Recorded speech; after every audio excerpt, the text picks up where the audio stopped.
You are here now for The Lives of Dances, a conversation with Simone Forti and Yvonne Rayner, which is being moderated today by Julia Bryan-Wilson. Julia Bryan-Wilson is an associate professor of modern and contemporary art at the University of California, Berkeley. She is the author of Art Workers, Radical Practice in the Vietnam War Era, and editor of the volume Robert Morris, forthcoming this summer from MIT Press in the October Files series. She was the recipient of the 2013 College Art Association Art Journal Award for her article Invisible Products. Julie's essay on learning Trio A, entitled Practicing Trio A, which we just saw, was published in the summer 2012 issue of October. She is also a frequent contributor to Artforum, and it is with great pleasure that I welcome Julia Bryan-Wilson. Thank you. So I want to first start by thanking Ryan and Brennan for inviting me. It's a tremendous honor to be on the stage with these two incredible women. And I'm going to be very brief in my introductions. I could go on and on because they're so incredibly accomplished, as I'm sure many of you know. But I really want to just dive into the conversation part. So I'm going to take my role. I'm hoping to be very take a light touch with my moderation and really engage. Hopefully, you two will engage each other. The audience will play a role in the conversation as well. So just quickly, Simone Forti, who was born in Italy, is now an LA-based choreographer, dancer, and musician whose work with improvisation, objects, sounds, and found movement has been widely recognized as significant for the development of postmodern dance. Her early works from 1960, such as Seesaw and Roller, helped break the boundary between happenings, sculpture, installation, and dance. She is the author of Handbook in Motion from 1974 and is the recipient of numerous awards, including a Bessie, a Lester Horton Lifetime Achievement Award, and a Guggenheim Fellowship. Simone has exhibited her work in venues such as MoMA, MoCA, the Institute of Contemporary Art in London, and here at the Hammer, to name a very small sample, and has led workshops and classes all around the world. A native Californian, Yvonne Rayner is a MacArthur Award-winning choreographer, dancer, and filmmaker who trained under Martha Graham, among other figures. In the 1960s, Yvonne co-founded Judson Dance Theater, the seminal New York space for minimal and postmodern dance, and later helped form the improvisation group Grand Union. Her films have garnered such prizes as the Teddy, which is the award for the best queer film at the Berlin International Film Festival, the Sundance Filmmakers Trophy, and the Independent/Experimental Film and Video Award from the Los Angeles Film Critics Association. She's the author of several books, including her brilliant and moving autobiography, Feelings Are Facts, A Life. Yvonne recently retired from UC Irvine, where she was a distinguished professor at the Claire Trevor School of the Arts, and I know she will be deeply missed. So I want to just start by reading a kind of prompt that Ryan and Brennan gave me when thinking about this panel, which is the following kind of deceptively simple questions. Where do dances live? The museum, the company repertory, the archive, the bodies of dancers, the memory of audiences, other artists' practices. What is at stake in these differences?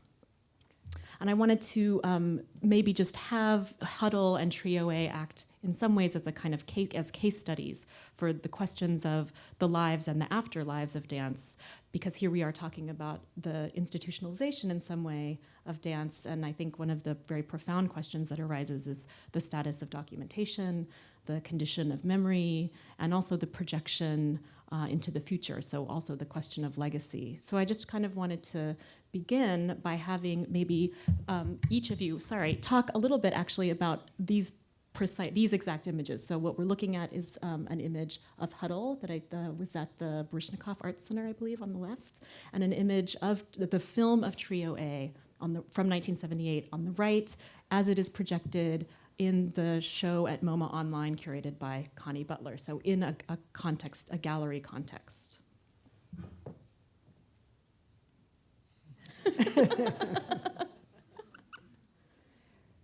Well, I'll start. I've been pondering the question for a few seconds now about where does dance live, and I was thinking different dances live differently, and they live in many different ways, but mainly in the moment when a dance is being danced or dancing is happening, living in the person who's dancing and also in the witnesses who are watching, and also I think identifying with the sense of movement and feeling the movement. So I think it's first of all experiential. Experiential for the body of the dancer and the body of the audience in the moment of the presentation in a live space. Yes, in the body and in the sense of space and the sense of shape, of style, but in the moment. Well, I think I wanted to also mark that you two have actually really very different formations, and that you're sometimes categorized together, or at least your work in the 60s is put in under some of the same rubrics, but that Simone, you really were working very much coming out of happenings and trained as a painter, and Yvonne, really someone within and among the dance world and taking classes in ballet and Afro-Cuban dance. I mean, really thinking hard about the questions of dance. And so it's interesting to me how there's there might be some formal similarities, or you were in the same milieu, but from different streams converging. I'm going to just say that I was not coming out of happenings. I did have, 5 years involved with the happenings, but that was after this period of making these dances, and I was mainly coming from having worked with Anna Halpern intensively for 4 years. Which I know you both did. I knew that when I took on this, I thought this is going to be an experience of being corrected. Well, we're doing it together. We're doing it together.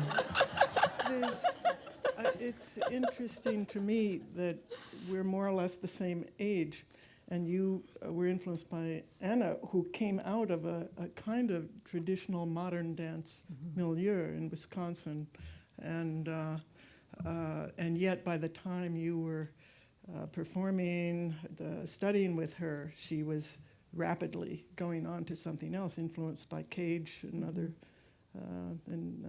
musicians, contemporary music, and I think also Bauhaus through her husband, Lawrence Halpern, a landscape architect, and I think her process of teaching, her workshop process, was close to what was happening in art schools and influenced by Bauhaus.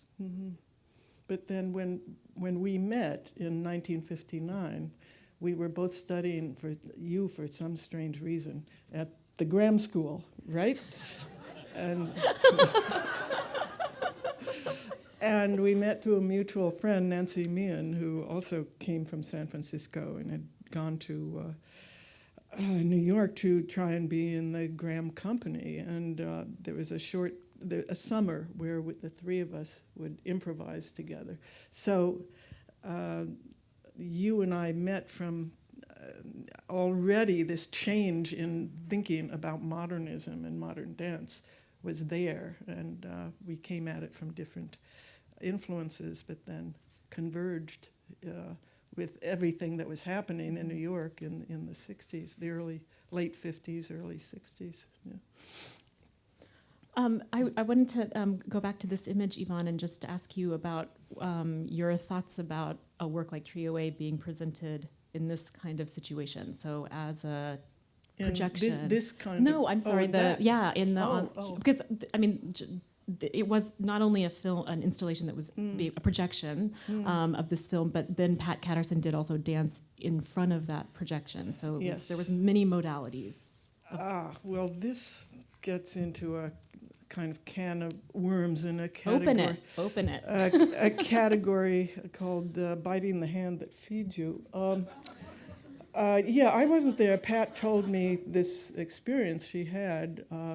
The curator had wanted the spectators to walk through it while she was doing it. And I mean, this brings up this kind of disconnect. For certain kinds of work, this might be quite appropriate. But for this dance, which is totally frontal, it works best with the audience on one side, and it's all about the gaze and avoiding the gaze of the audience. And so with people I don't know, she got her way, and the audience was crammed, stacked, standing 10 deep on one side. And it was not the best way to view the, I don't mind, that film being shown, but yeah. Mm-hmm. What else do you want to know about that? I think it's interesting to think about how a frontal dance translates into a gallery space where the idea of where the spectator lives is much more mobile, and much more temporary in some ways. Yeah. I think just because you brought up Anna Halprin, she just had a little show at the Berkeley Art Museum in conjunction with the performance of Parades and Changes. And it was basically a series it was pulled from the archives of the Berkeley Art Museum. So there were letters, diagrams, notes, what really we would call ephemera in some ways, in vitrines, and very few photographs actually. And this is one life of dance in the museum, actually, is a collection of the ephemera that it generates in terms of promotional posters or flyers, programs, etc. And both of you, I'm sure, have experienced this, that the dance is one aspect, but then there's all the other documentation that somehow stands in for that or suggests it in some way. And I'm curious how you feel about that, or what you make of that as a phenomenon. Well, when I come across it and see information about something that happened in the past, I'm glad to look at it. And I don't feel like I saw the work, but I'm seeing what I'm seeing, and I'm happy to see it. And it does give me something. I think different pieces lend themselves better to that than others. Yeah, it's up to the curator, historians, archaeologists to make sense of it. And when the I'd have nothing against that. I mean, even the little bit of Nijinsky that you can get online has meant a lot to me. And sometimes a photograph, even a photograph that's not that clearly visible anymore, or that wasn't taken with such high quality equipment, can give you so much information, or at least can stir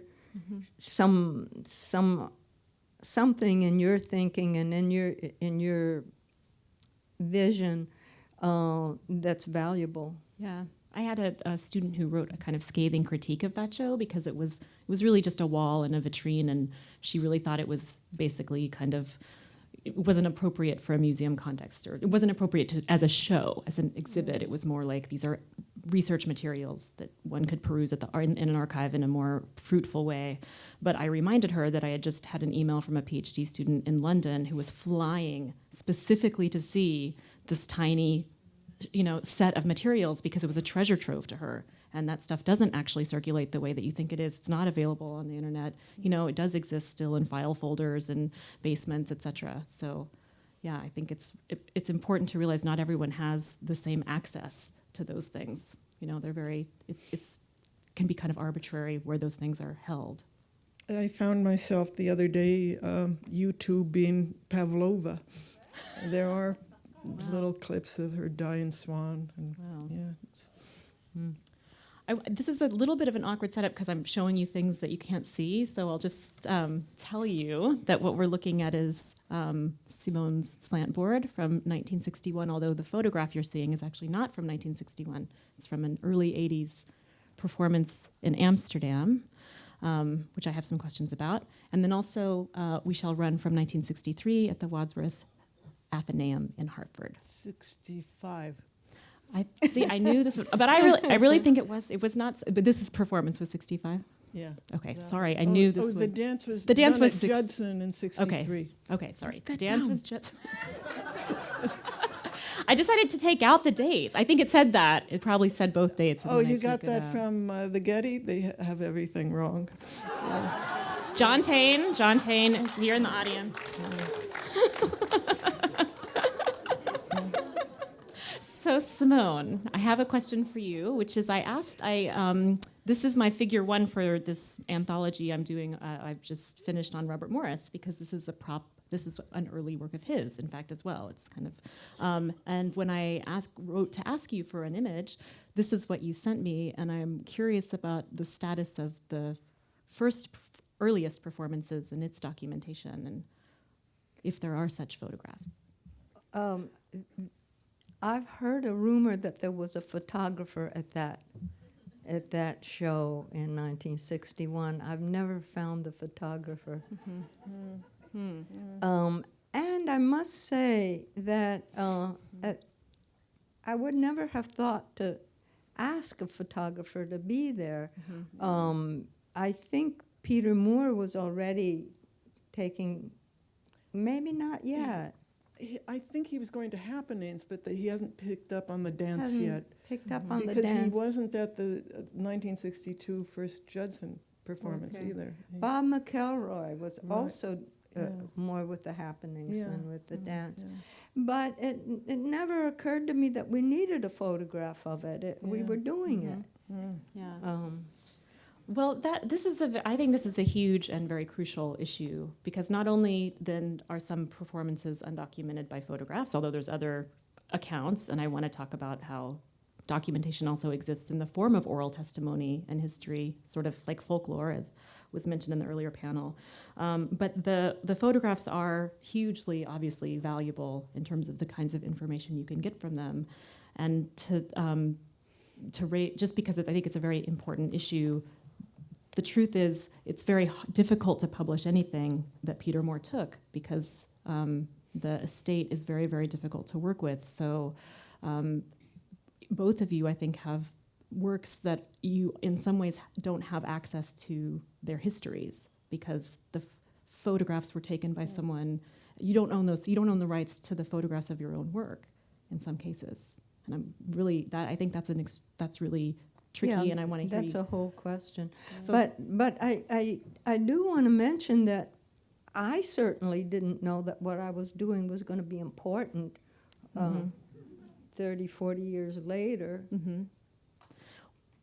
Do you well, yeah, sure. But now, I'm glad that Peter Moore did recognize that, right? in When some did ways. you figure that out?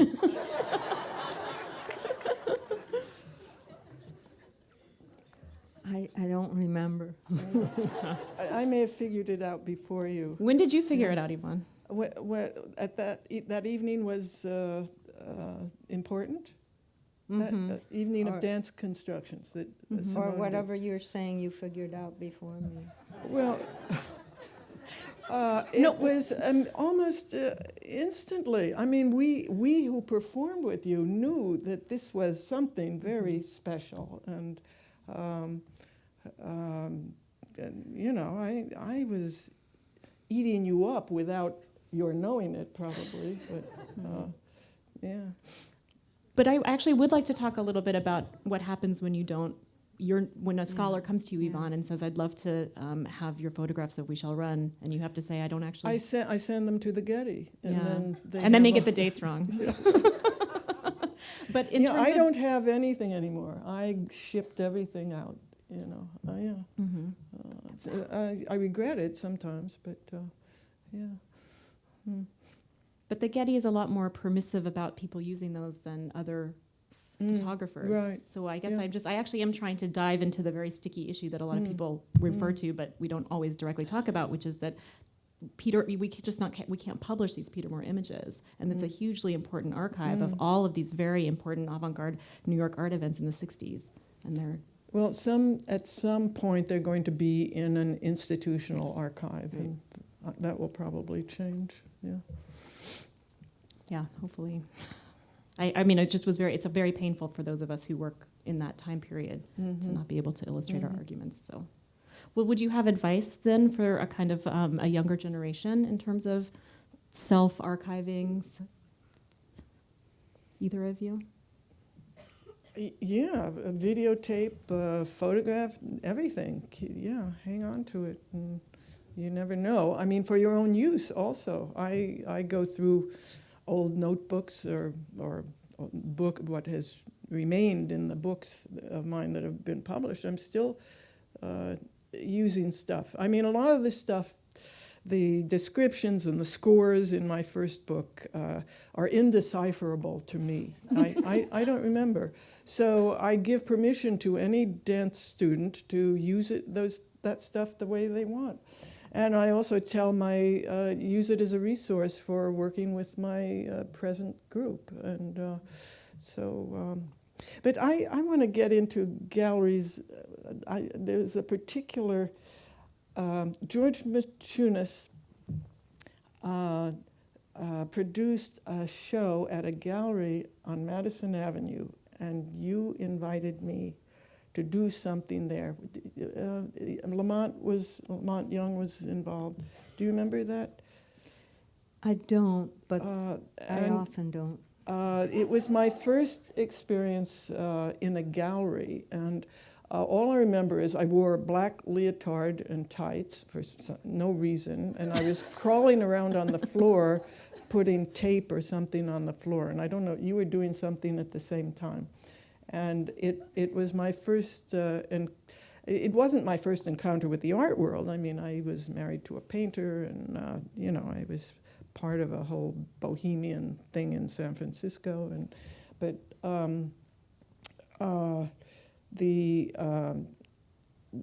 of course, no one was paid. I mean, that was not an issue. And I thought you might, yeah. Might remember that. I don't. No one was paid, but times were easy. Yes, yes.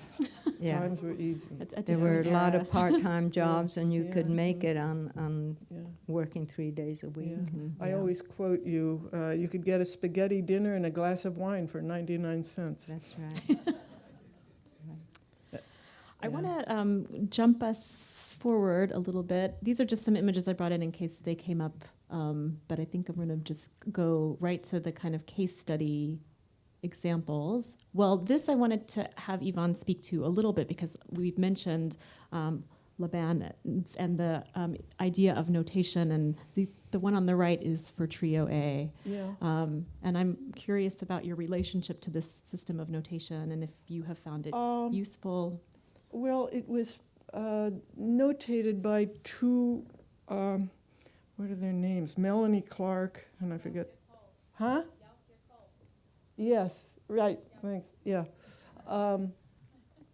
At the Greenwich Dance Agency, where I taught Trio A to a group of dancers in the late 90s, I think.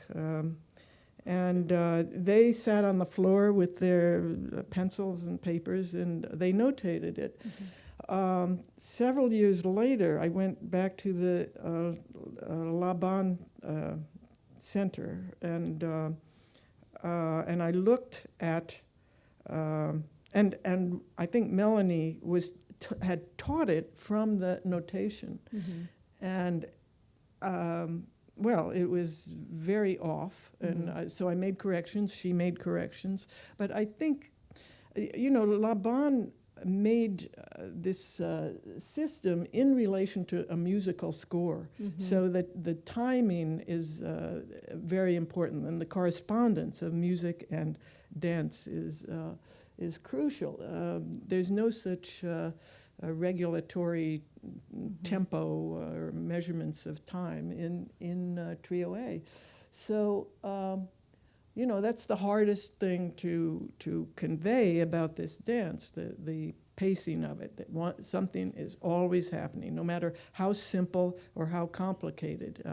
You keep this pace going to the best of your ability. So it's imperfect, as the 1978 film of me doing it is imperfect. As long as I am around, I will continue to teach it in more and more rigor. It's the only dance of mine that has survived intact, right? I On once my re- body, yeah. on my body, yeah. I guess I read a quote of yours in an interview saying it was the sole survivor of the 60s. Yeah, Okay, yeah. Anyway. Simone, do you have a notation system? I mean, how do you transcribe? I describe like we were looking at slant board with the three performers. I have descriptions, and there's some descriptions in the book you referenced, Handbook in Motion, but I've made more elaborate descriptions. I also, with the box gallery that represents me and helps me so much to do things like, for instance, we made a video of my teaching all the dance constructions to a group of students from UCLA, and then we did the performance of all the pieces. And so if it takes me an hour to teach slant board, we have an hour's worth of video. We did very little editing, almost no editing, just how to teach it.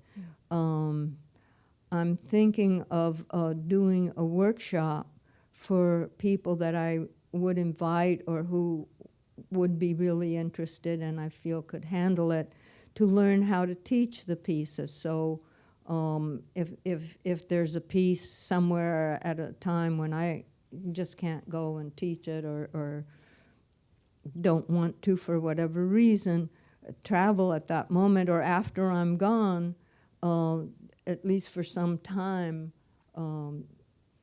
they'll still exist. So it's more like that than, and a description of the style, the attitude, unhurried,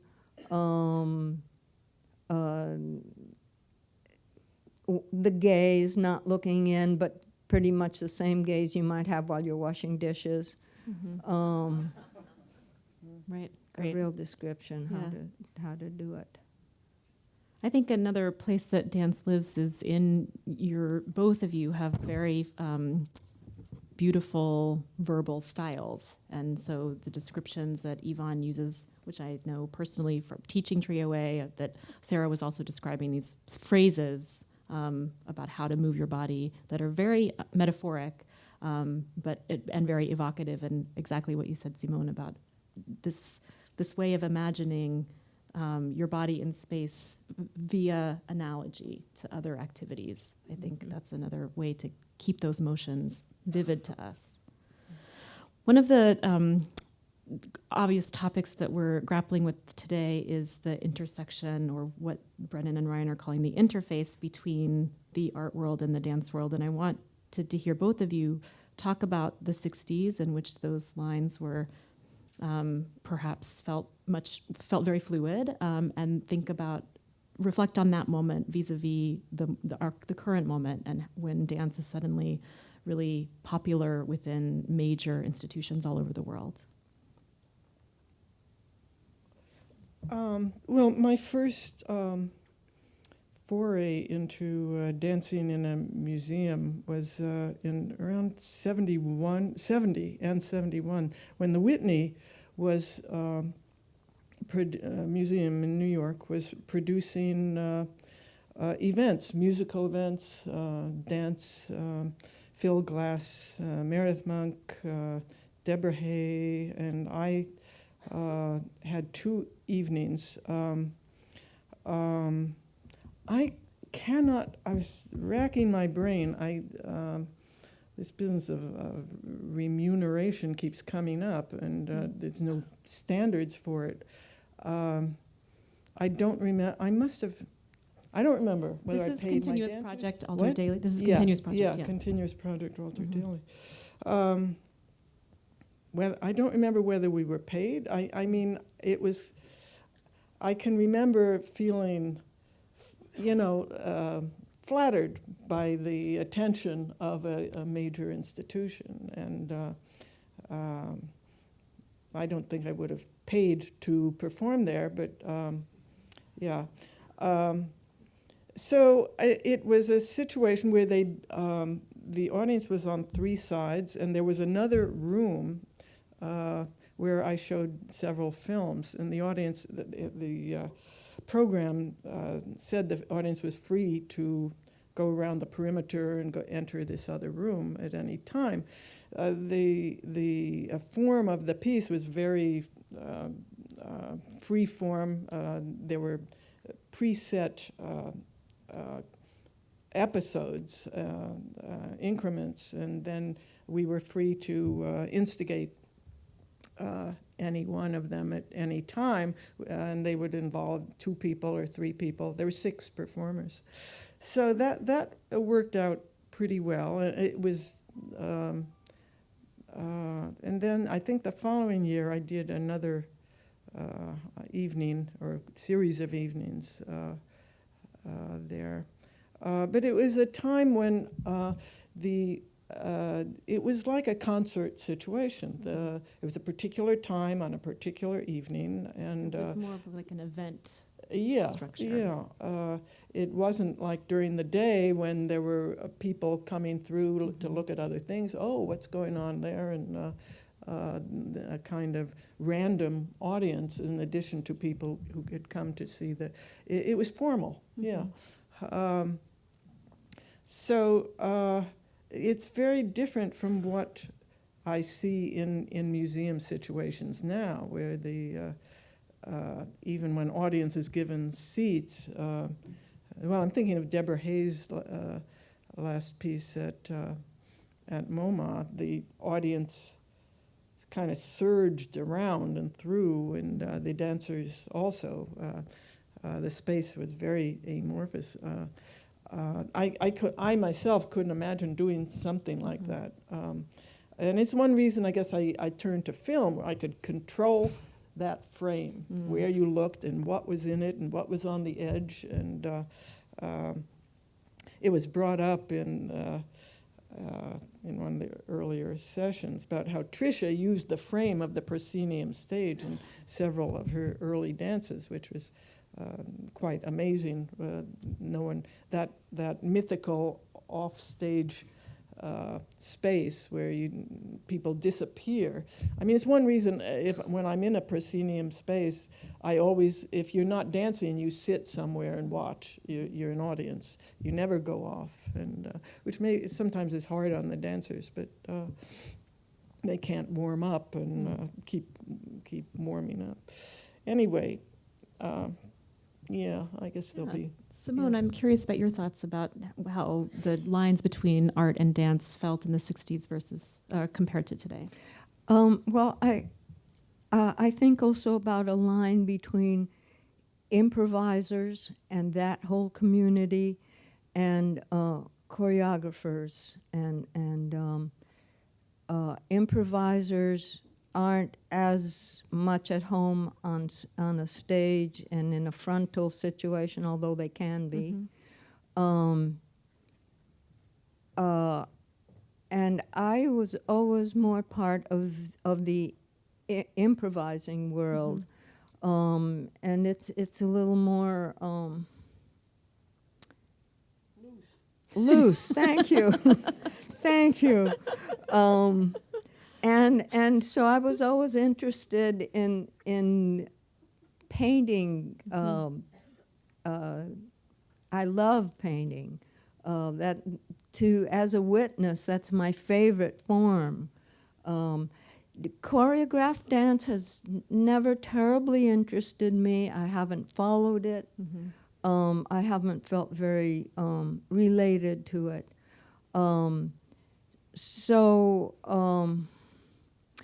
I also feel that somehow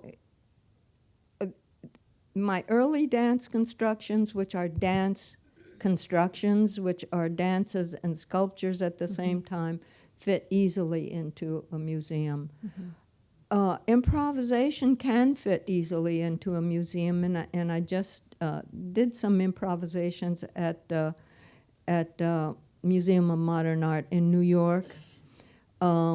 In a very interesting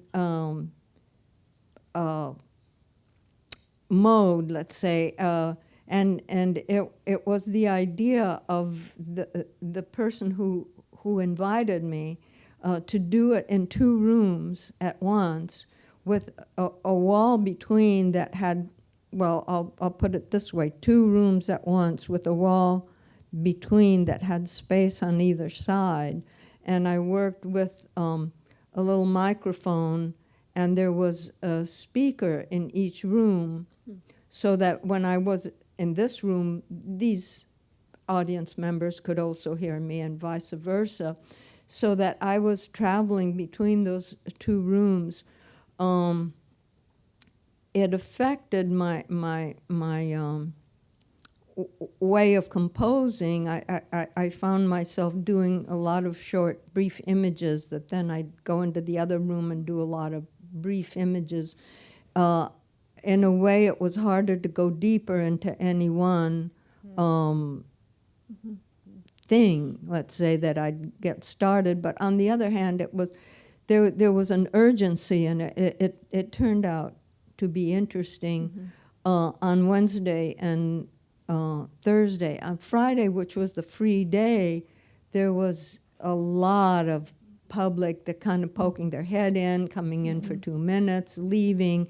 The guard was telling them, no, you can't stand there, you got to sit there, or move over there.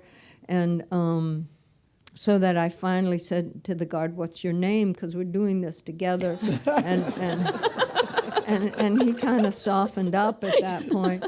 But if there's a choreographed dance, if there's a dance that's been choreographed for the stage, maybe the museum isn't the place for it. And the museum, I too was very flattered, to be in them, and I'm flattered to be here.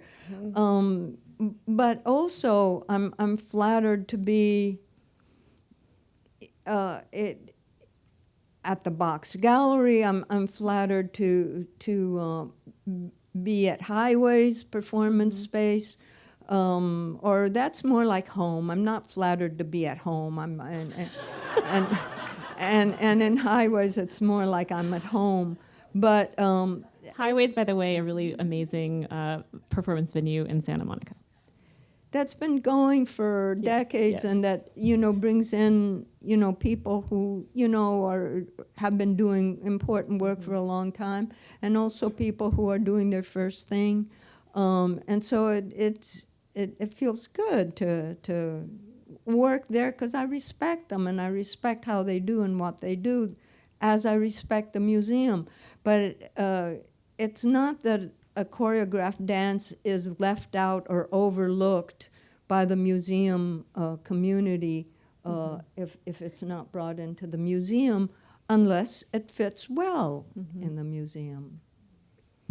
One of the things I just showed, you don't have to talk about it, Simone, is news animation, a very, I think, an actually beautiful photograph of a improvisation with the news, with newspapers. But I'm going to quickly, because I want to open it out to the audience, I'm going to show, I wanted to maybe ask Simone a very quick question about your relationship to drawing, which these are 2 drawings that you have done. One of them is an animal breathing, because I know you're very inspired by animal motions. My improvisations are always in relation to something that I'm exploring and studying.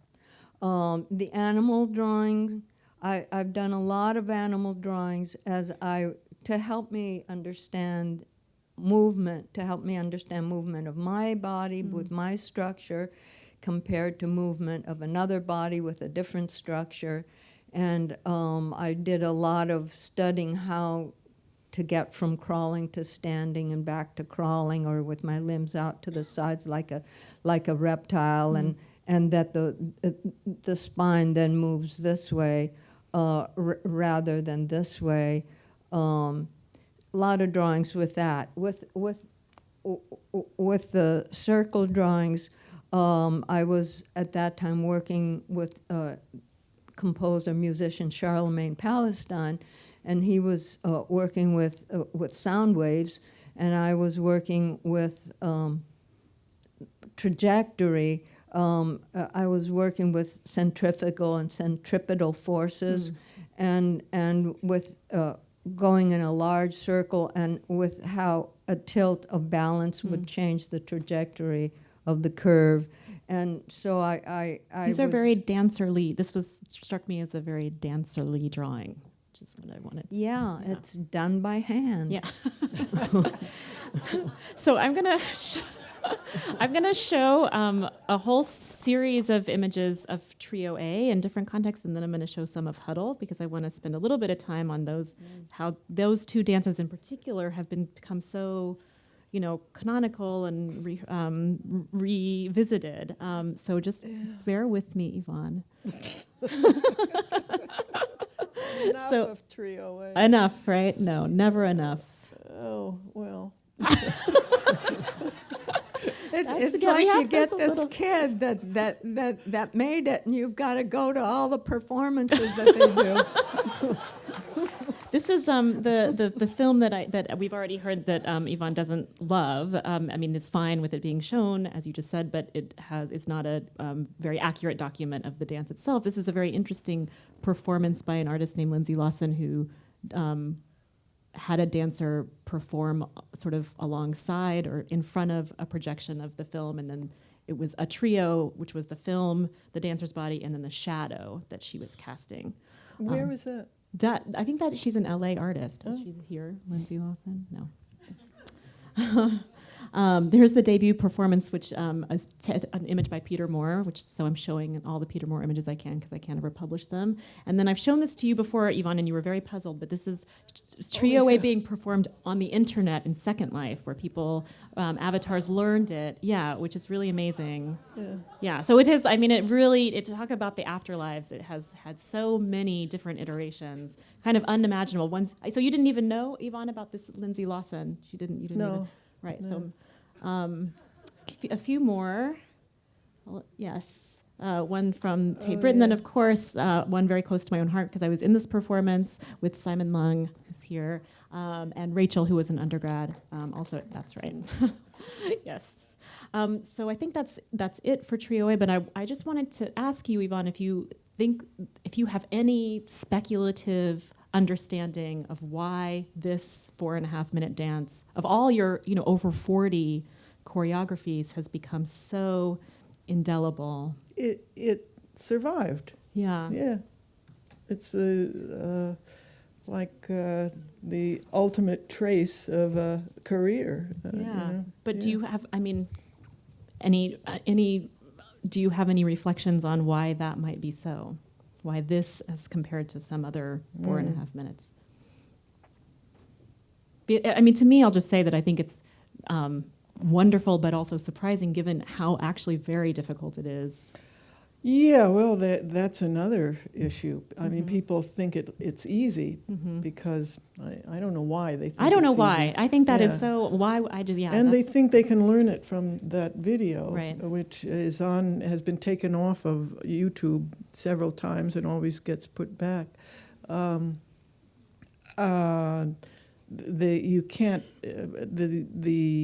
video does not show you the space and the depth and the floor patterns and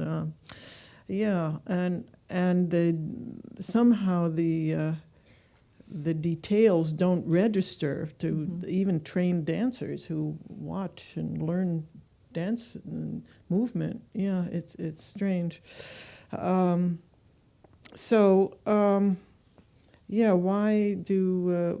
has it achieved this iconic status? Yes. Yeah. I don't know. Your guess is. Yeah. What do you think? Right. I've thought a lot. I've wondered about this a lot. I think part of it actually is that it's difficult. So I think people have a sense of achievement, and then hence they want to promote it or teach it. Or I think there's something about the difficulty. Paradoxically, is part of its endurance. I think that's one part. I think it's also very misleading when it's characterized as being. There is an even tempo to it, but it does have its climaxes, and it is, I think, very. I think there is a trajectory that it traces that is very satisfying for the viewer. I mean, that's my experience, and very satisfying for the dancer. I think the freestanding handstand, just the whole ending gestures, there is a sense of conclusion there. So I think maybe it feels complete in itself in a way that an excerpt of something else might not. That's one speculation I have. Yeah, and I think it's flexibility. I think the fact that, as Sarah was saying, you don't need music or a set or costume. I mean, all of those things have made, and it's also, you can do it by yourself. You don't have to rely, or you can do it in groups. So I think there's all these different interesting malleabilities that might account for it. And you've taught it a lot. Yeah. Yeah. Yeah, right, that's true. Yeah, right, exactly, right. So I think we also have some access to your thought process there, which really helps cement, the somewhat abstract motions to your intentions in some way. So I want to move on to Huddle, which we also just saw, and these are just a few photographs. And I want to read a quote, Simone, that these are great. I think it's such a photogenic piece. It's like really amazingly, it really is very vibrant in photographs. So this is you. Huddle has a double life. In the art world, it's a sculpture to be seen. In the improvisational dance world, it's a collective experience. There's an interest now in my dance constructions, but I made them in a very brief period of my life in my 20s. For me, that need for a drier, minimalist expression lasted only a few years. I soon got back to exploring movement from various points of view, partaking of what I call the dance state, an immersion in somatic responses to inner or outer stimuli, a joy in moving. And I think this idea of the double life is very intriguing, that people actually see different things when they look at it, depending on what what lenses they have. And I'm wondering if you could say more about that. Mm-hmm.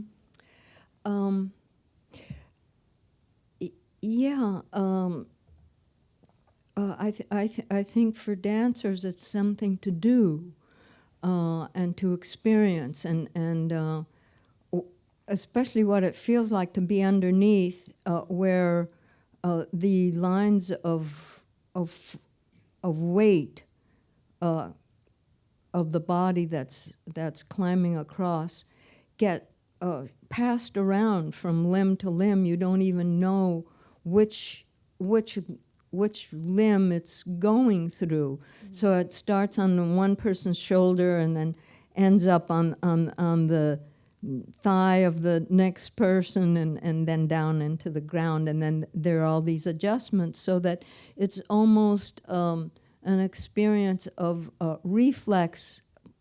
body reflex passing through a group. And then the one who's on top, the experience of you just have to go for it. You just step on someone's thigh and pull at someone's shoulder and climb over this medium that you seldom climb over like that. Of course, contact improvisation is working your body in a particular medium. Like swimming, you're working in water.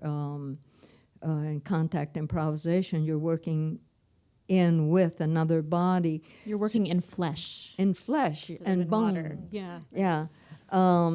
And one thing I love about Huddle is that, again, you don't need to build things, you don't need costumes. And what has happened is that anyone who's done the Huddle is welcome to try a Huddle wherever they travel, wherever they go, if they teach a workshop. So Huddle has this life of its own. I've often envied Steve Paxton, his relationship to contact improvisation that he was really the beginning of, and the beginning of teaching it, and that it's all over the world and it has a life of its own. He never copyrighted it. He never copyrighted, and they talked about whether to give, there's a word for it, when a certain person graduates and can teach something, whether to do that. And they decided, instead of doing that, to start a newsletter and to start the culture of people who do contact improvisation to write reports about how they're doing it, what they're thinking about, the discourses around it. And that's the Contact Quarterly now Journal of Improvisation and Dance, I think it's called. So that cultural, political way of being in the world, and some things can do that. Huddle can do its little way of doing that. Contact Improv does it in a big way. Not everything. Slant board certainly couldn't do it. Right. No. You need the structure. There's stuff to be built there. Yeah. I'm thinking we should open it to the audience. Hi, Yvonne. Hi, Simone. I wanted to go back to the question of the body as archive versus notation. The question of notation, as we envision it in this discussion, is very marked historically, because you were choreographing or designing dance at a time before video. Now we can't have a cat doing something cute and without somebody taking it on the cell phone and so forth. But there was an urgency. There is this modern dance, this Chinese modern dance choreographer, Wan Hui, who has really used the concept of body as archive. And she branches out into also the archive of national trauma. She's done a lot of work on the memories of the Cultural Revolution, which is the time she was growing up, and I think the two can be connected together. But you both talked about the imperfection of the kind of notations that were done in the 60s, which is a problem you had in common with musicians. Cage and David Berman and these kind of people had written a lot about the difficulty of creating notations for the kind of musical experiment that were at the time. Now, if I may, Yvonne, I'm going to share a little anecdote. When you and I were in La Rochelle together. Where? La Rochelle. There was this group of French dancers. I forgot the name of the group, but it was Kristen Waverley, who were reconstructing. Quatuor Albrecht Noest Yeah, group? that's it, the Quatuor Noest, thank you. And they were doing reconstruction of the dances of the Judson based on your books, notations, and so forth. And we attended one of his performances. And you suddenly stood up and you said, that's not the way it was done. And you went on stage. Oh, yeah, and, yeah. Okay. and so, Montpellier, yeah. so there was here the very pure conflagration. No, I have to interject Okay, here. yeah, okay, go ahead. Yeah. Just correcting. I didn't correct. I was in the audience and I thought, oh my God, I just remembered something. Yeah, and you I went went on stage and I talked. And I taught it to, it wasn't so you that they went were on doing stage, it wrong. and so it was a very powerful moment, completely improvised, experiential, to use a word that never happened again. But that was very clearly the difference between what could be passed on through notation and even oral memory, because they had studied a lot, and your body suddenly remembering. And so I would like you to comment on these different ways that dance can be archived and passed on, and that's all. Yeah. Well, I'm open. It's funny. I'm open to imperfections when I'm present. For instance, today, Sarah Wookie and I, Sarah has just recently mastered the left side, doing Trio A on the left side, the mirror image reversed. And we weren't sure, she wasn't sure whether she would be able to carry it off today. I mean, we had one rehearsal, and when she was in Australia, she worked on it. And so I said, well, just stop, or we'll talk about it. Or as in rehearsal, she would ask me a question. I'd stop what I was doing and go, I mean, that is very acceptable to me. And I found, you know, 2 days ago I did a pretty, by my standards, a pretty decent Trio A. I'm nervous, you know, I'm not used to performing in front of a bunch of people. So I found myself, especially in this, I was a little better in the second one. You know, I was shaky. I couldn't find my legs. Okay, let it hang out. You know, I'm sure you're all sympathetic with an old lady doing this dance. It's hard to get up and down off the floor, and yeah, and I feel that way about a lot of performance, especially the stuff I do with my group. Like I don't know whether this is a tangent that's relevant or not, but I had 3 nights at Dance Space in January, and a new dance that had never been performed, and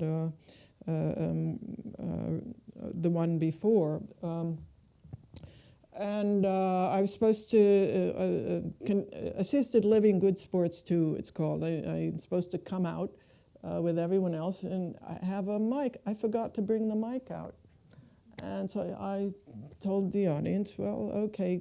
And then I go get the mic and I can't turn it on. I mean, I hadn't examined it before. The red light is on. What's wrong with this thing? I can't turn it on. So I called so this kind of thing happens. People think, oh, it's deliberate because she's showing her process, but the way things, yeah. You could get away with anything. Huh? I said you could get away with anything. Well, yeah, in a way, it's about getting away with murder. But no, I'm trying to tie this up with your. Yeah, can you tie it up, Bernice? The body as archive, the dance stored in your body, and versus the incredible difficult task that these dances had in the 60s of finding an accurate mode of notation. Now, I just thought of something else. The difference between my performance and yours, you cannot do anything wrong, you know? No, really, Simone. I mean, I go to your performances. You make something of everything that's happening, right? And me, the geriatric version of Trio A, which I now have done a few times. I mean, the previous time I talk about it while I'm doing it. It's a mistake, a failure of the body. The memory is in the body. Sure, the memory is there. The muscles don't cooperate, right? So, I mean, it's very interesting about memory. You are recreating it every time. Well, yeah. I mean, reinventing it But every time. what for me is doing something wrong is when the improvisation isn't going anywhere. And that can happen. By your standards, yeah. Well, Yeah. With another person or when you're alone? either. I was thinking more when I'm alone. I'm more aware of it. But yeah, sometimes it's like Simone, Get with it. get with it. Are there other? I think we have another It's pretty question. risky. I mean, I'm describing 2 different kinds of risks here. Yeah, that's Right. Yeah. Right. Yeah. I think. Hi, thank you so much for this conversation. I was going to ask, just to bring back this issue of dance in an institutional venue like a museum, but bringing it back to thinking about the 60s and wondering if Judson actually became, even in that decade, almost seen as an institution, because I've read stuff about, Warhol ends up there watching some performances and people like that. So did anybody actually begin to see that space as if you created almost an institution there? I mean, in some ways you did, and especially in the way that literature is about it today. But what's your perspective on that in terms of it? Well, and how does that relate at all to museums by today? an institution? When does something become an institution? When it has a board of directors? Right. Well, it sort of did, right? I mean. Yeah. I mean, it already was an institution. It was part of the Baptist National Organization, and it had been operating. Howard Moody had been there for a couple of years and doing amazing things with draft dodgers and abortion counseling and decriminalization of prostitution. They were into a lot of social activism and showing the work for the first time of Oldenburg and Whitman and Dine, probably. Dine, yeah. Is your question more that about the Judson as having its own set of rules and a kind of an influence that grew ever greater, and is that what your question is? Yeah, and I guess I'm wondering, compared to how we're talking about it today in terms of dance being a museum today, not that Judson was a museum, obviously, but is the space in any way similar in that, yeah, there are these boards and these sort of, administration involved? I have a question. What was the process for getting to do something in one of those evenings? After the first concert, we started this weekly workshop in the gymnasium of the church. And we decided that anyone who came to the workshop could show their work. And no matter, there was no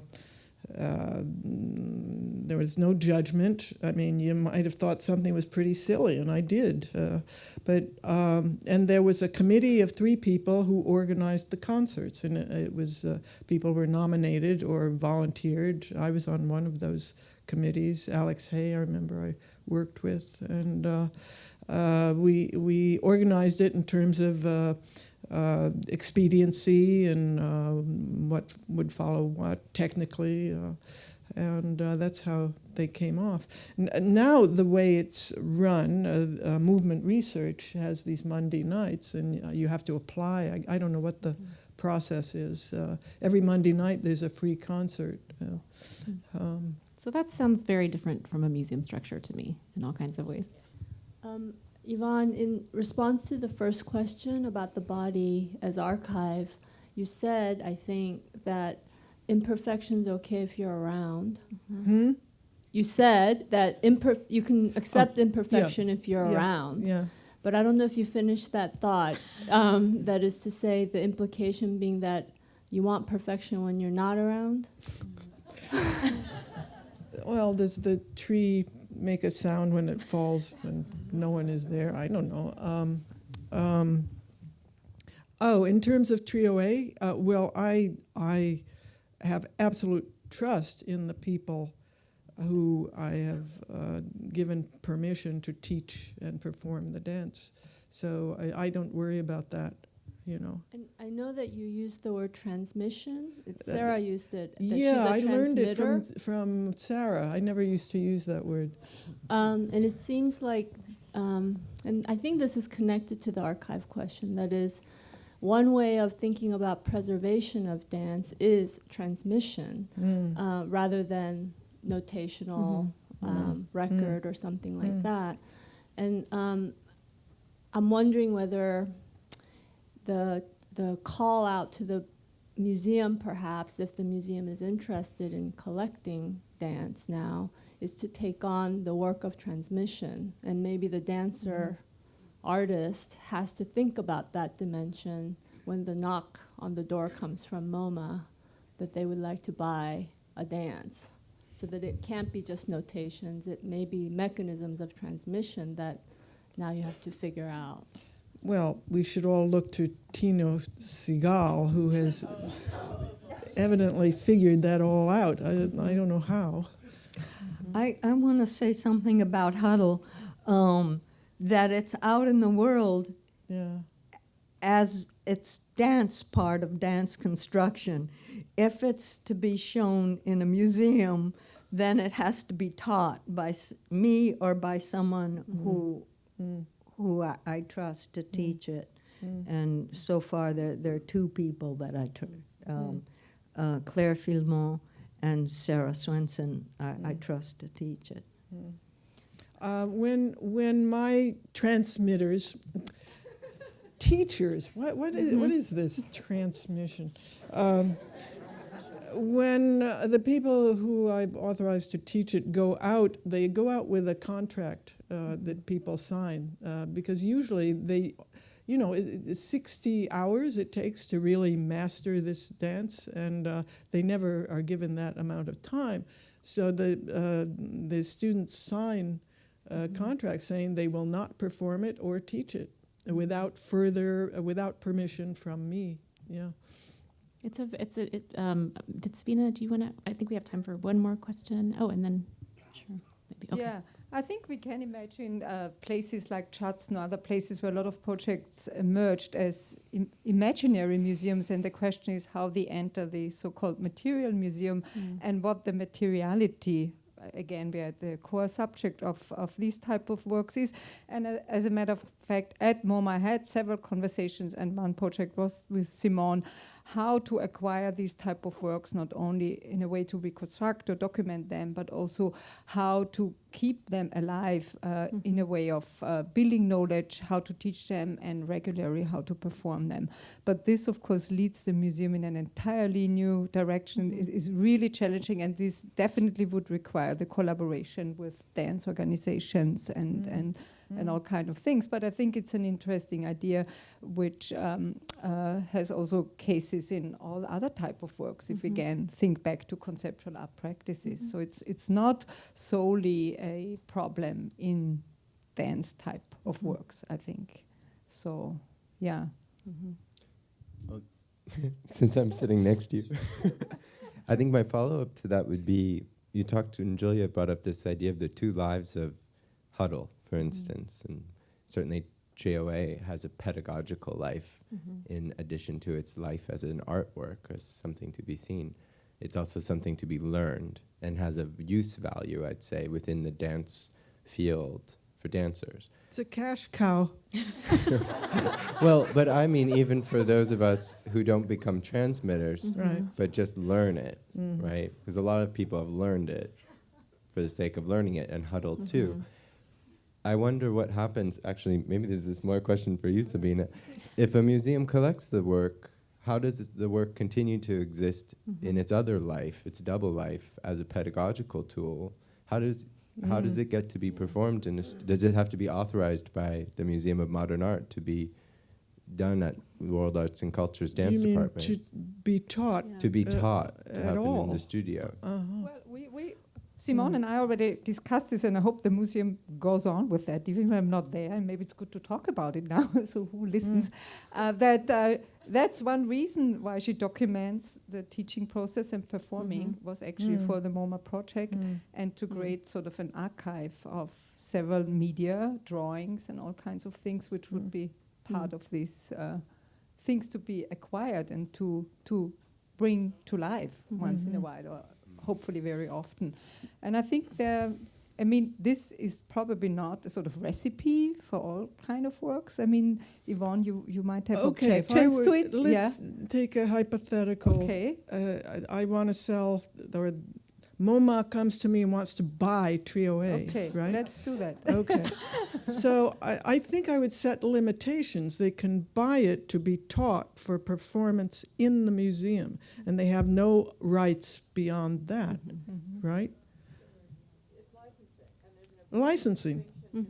Yeah, yeah. Exactly, yeah. traditions of it's licensing. I mean, we Yeah. already see that, for example, with video, between their two traditions, say, of the distribution of video art in the art world. There's the electronic arts intermix Right. video databank tradition that comes out of the sort of first moment of video art in the 70s, which is unlimited edition videos, which are not owned as content or as objects, but which are licensed for specific kinds of use. And then now, subsequently, there developed, of course, a limited edition form of distribution of art videos where they're treated much more like objects and where ownership implies a whole range of other rights, although generally not copyrights, which remain with the artist. But I think it's important to get into that kind of detail about what sort of objectification and materialization we're talking about and what kinds of rights are transferred and retained, which of course is one of the So central do issues. you get anything when a particular institution shows Andrea? Yeah. wait. Oh, I'm looking at you. I know. I was joking Huh? because I Oh. put myself on the spot. Yeah. Oh. Okay. Do I get what? Do you get a royalty? Yeah, right, royalty. Well, I when mean, I personally distribute videos on both models. Whereas with an unlimited edition video, the purchasing institution has limited rights for public performance, duplication, and very limited distribution rights. I mean, you probably encountered this with film, Yvonne, right? well, to with my some extent. films, yeah, Right. sure, yeah. And then there are other kinds of things that are distributed in different terms. And of course, different terms or arrangements may or may not be appropriate for different kinds of works because it not only determines the form of distribution, but I think also can transform the meaning of the work in very, very significant ways. I want to change slides to some of your Thank more you. recent work. Hold on.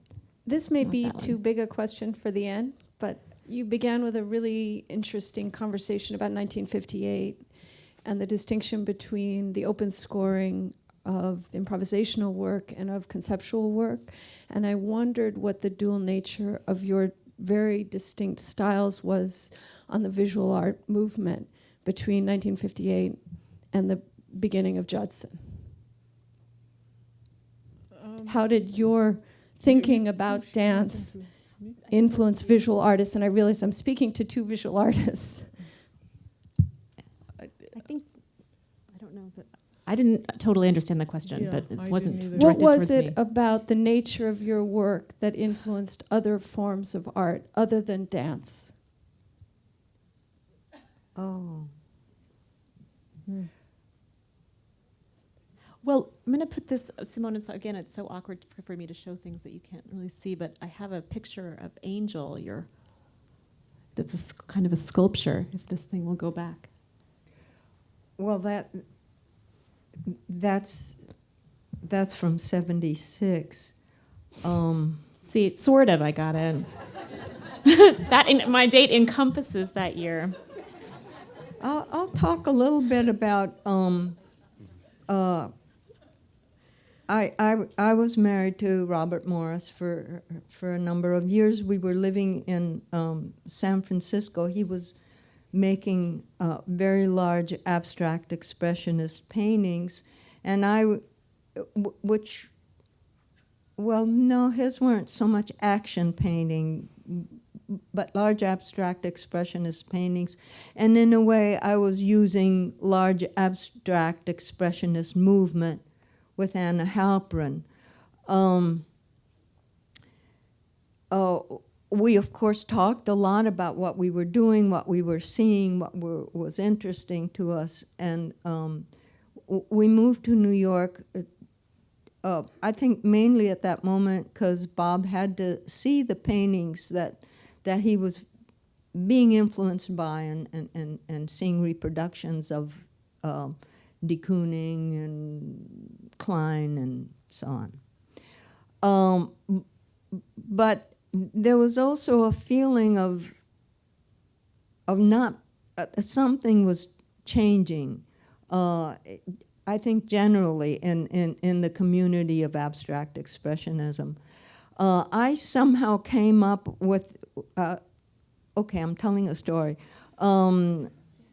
Lamont Young invited me into a series of performances, and okay, it's getting more complicated. I had seen photographs of the work of the Japanese Gutai painters and sculptors who were in the 50s extending their work in painting and sculpture into environments and then doing actions in the environments.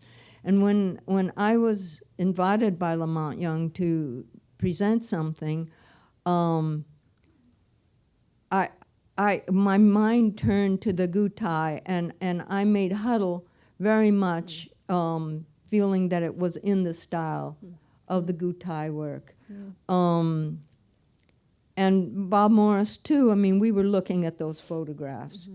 And I remember making sketches of the slant board and of some other pieces with ropes hanging from the ceilings, and that was all great. I made these sketches of things I wanted to do, and then I thought, how am I gonna build this board? I don't know how to build anything. And Bob said, I'll build them for you. And I think that then influenced him quite a bit, or he would acknowledge that then he continued working with that impetus of having built those boxes, those ropes, those slant board. And the platform. The platform, the boxes. So I don't know. I've wondered why abstract expressionism kind of came to a screeching halt, and a minimalism came in, kind of like, oh, that's what I've been waiting for. What a relief! What a relief! That seems should a decent place to end. Right. I don't just know want to if very from quickly my say that aesthetics- I put this comparison up just because I was thinking also about alternative modes of mediating or representing the body, including fragmentation and miniaturization, and things that both of you have dealt with in various ways. But I want to thank you both, not only for this conversation, but for your many decades of completely amazing work. Thank